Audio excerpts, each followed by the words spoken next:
Wicking beds are a great addition to the garden. We made these in IBCs, or intermediate bulk containers. They provide stable water conditions for the plants, they are raised to a comfortable level to work at, and they don't need tending to every day, so you could go away for a whole week at a time.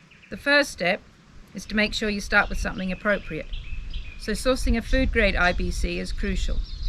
It needs to have been used for storing something like wine or oil, not any harsh chemicals that might seep into your soil.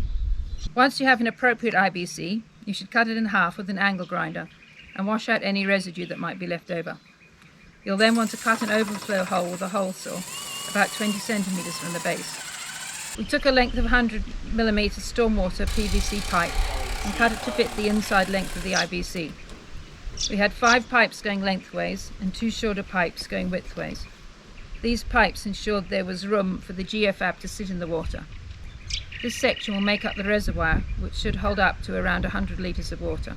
Next, you'll want to cut and add a layer of geofab that separates the water from the sand. This needs to reach 30 centimeters up the side of the IBC.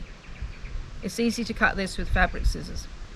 It's important to create a good barrier between the water and the sand, as this will maximize the water holding capacity. Once the geofab's in place, the next step is to carefully fill the sand in up to the overflow drain. We used a coarse river sand over beach sand to avoid adding extra salt into the system.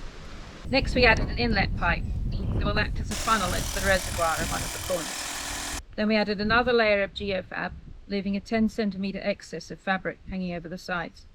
We used clothes pegs to secure the fabric whilst we filled in the soil. Next, we added the soil. You'll want to use a light friable soil.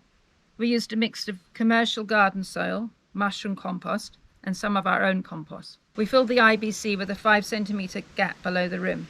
This will settle down in time, so you'll have some room for mulch. We haven't added mulch yet, because it's the middle of winter here, and we want the sun to warm the soil. You'll want to find a suitable cap for the inlet pipes to stop any wildlife in your garden making a home in there. Now it's time to plant some seeds. These IBCs are best suited for plants that thrive on consistent water source, such as tomatoes, lettuce, Swiss chard, and strawberries. It's important to paint or clad your IBCs to protect them from UV damage. We will also add a pipe around the rim to cover any sharp edges. Don't forget to close off the taps, fill the reservoirs with water until you see them overflowing out of the overflow hole. In the first few weeks before the plants have got their roots down into the soil, we'll have to do some surface watering. So here we are 10 days later. We've got some baby spinach, some oriental mix and some pak choi already sprouted. Let us know in the comments below what you're going to plant in your IBCs.